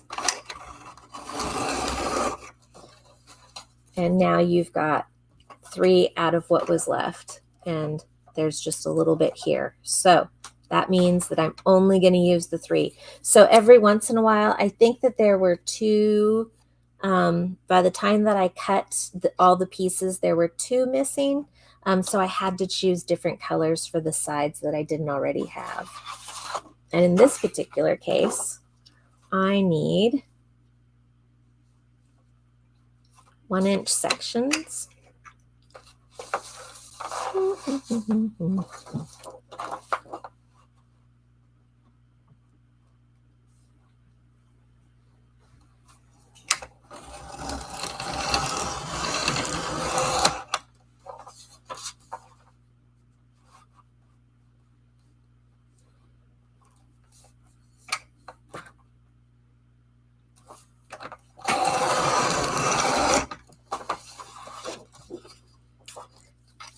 This particular one, we need 4. So if I cut 2 1 inch thick at the 12 by 12 size, then I know that I can get 4 if I do that twice. Fancy, fancy. Okay, make sure that on these, when you figure this out, when you're looking at it, figure out which side is going to be your outside corner, and only do the outside corner, because it really does make it look like it's blending in here. It blends right up. And now you've got some extra reinforcement. If you want to go smaller, you can go a little bit smaller, but just remember that when you're looking at your boards, this only goes so far. So if you want it to, if you want to have it, make it all the way to the edge here with 2 pieces of paper,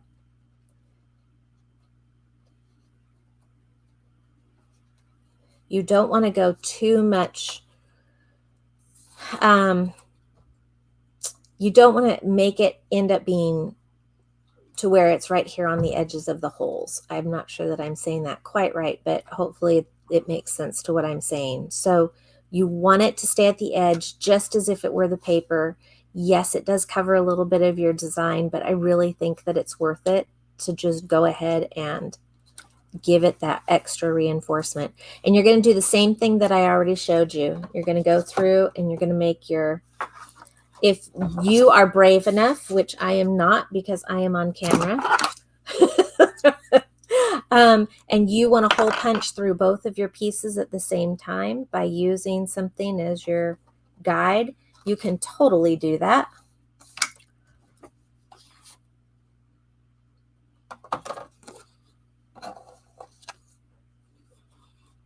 Make sure I got it. Put your 1-inch strip on top of your paper. Yes. Could you have put it on the bottom of your paper? Yes, you can. You can do it either way. Mm-hmm. Yeah. I liked that little bit of difference because it made it look like it was a bound book.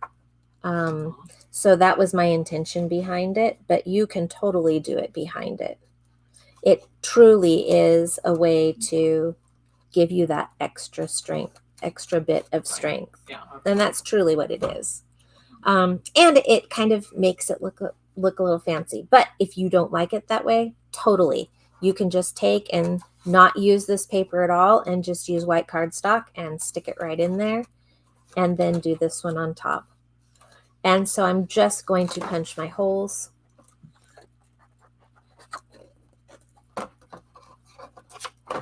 Yeah, because truly cardstock would work too if you want to save every little bit of this paper. And I totally understand that because it's beautiful paper.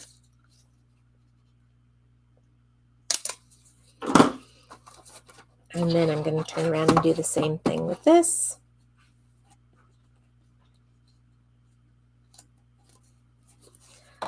And keep in mind, this means that you're getting a 4-paper reinforcement right through here.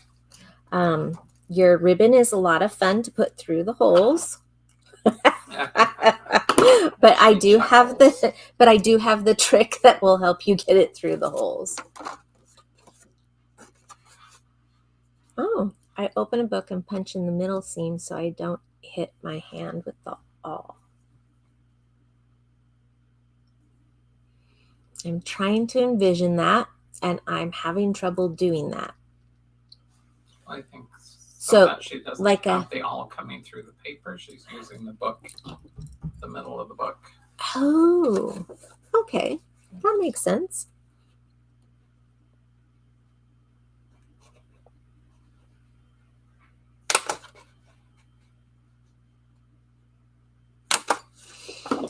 Now what you can do is you can just line up your papers that you've cut and rounded, and you can glue them together first and then push it together. So that's what I'm going to do with this one.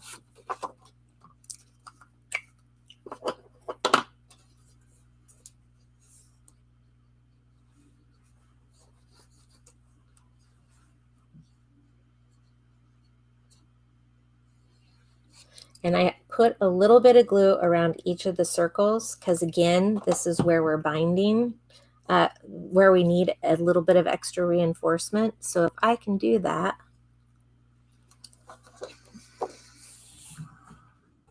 help it, that will work.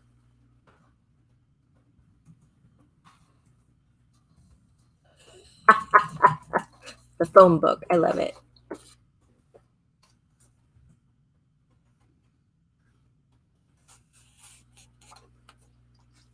Somebody was saying something up above. Well, they would like to hear your story someday when you have time of how you came to SSC. Oh, okay. Well, I'll save that for next week.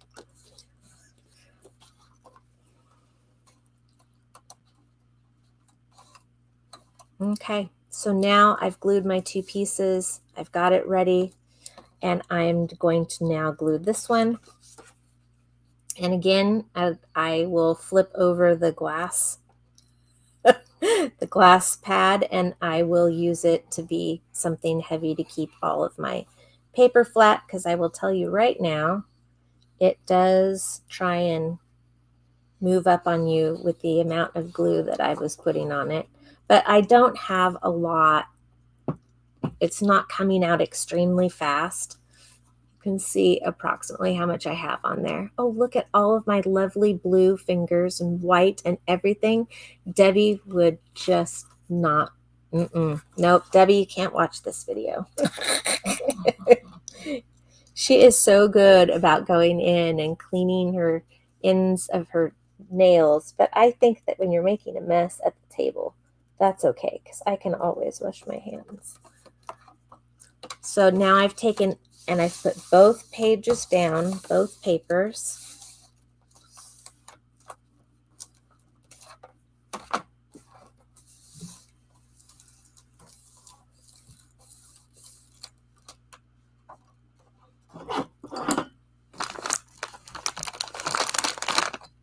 Pokey tool.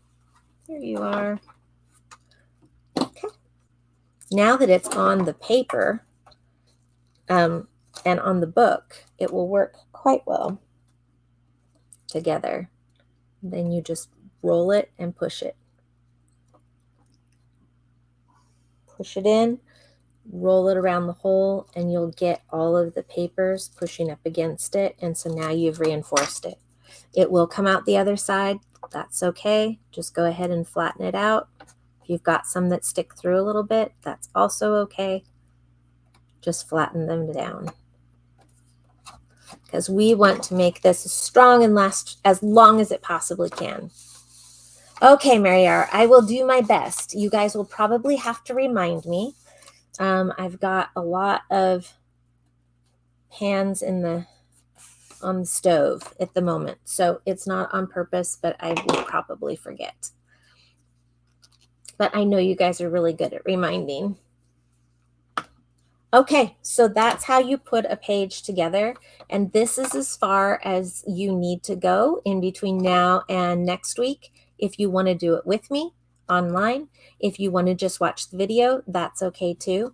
But this gives you an idea of doing these for each and every one of those pages. I showed you what pages go on each one of these little boards, and you can go from there and just have a lot of fun. It's kind of relaxing because it isn't, it's not something where you have to really focus really close, and it's okay if it ends up being a little shy of the white, or in this particular case, I knew I was cutting a little extra. And so I'm over here on this edge. Nobody will ever notice unless you point it out. So work in exchange for crafts. That is a great idea.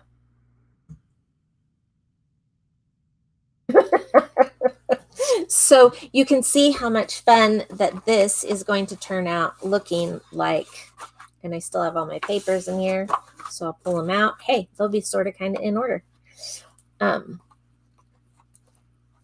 So this is what our page looked like when we're done before the photograph. And when I pulled, the photograph went with it. So, but that gives you the idea. And that's what we'll work on next week, is putting in any of the pockets, how to think about making this from scratch yourself, because that's exactly what I did. I didn't have any patterns. I didn't have a plan. I just knew that I wanted to do it in an idea in a certain way. So thank you so very much. We've got spring in the air for Saturday. And I believe that Debbie showed these last night, but just in case you missed it, these are the ones that she is working on. Springtime Blessing, Fairy Kisses,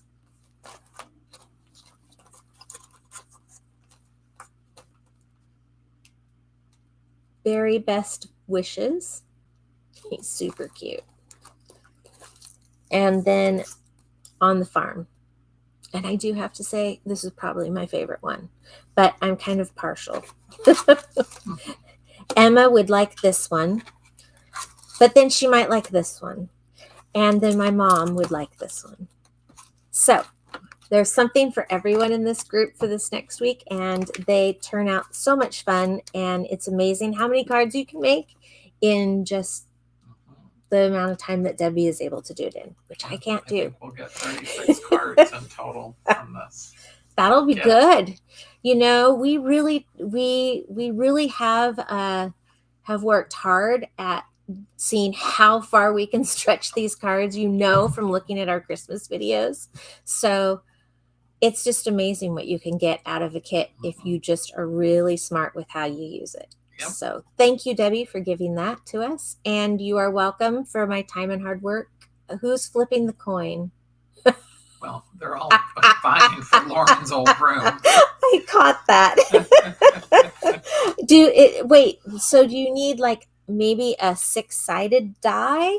Because, you know, or maybe a 12-sided die, because we need to know how many people are going to be vying for this room. No, we don't. Flipping the coin just won't work. That's true. So also make sure that if you do want to work with this together next week, make sure that you cut out your pattern on cardstock so that you've got something that's a little thicker. Here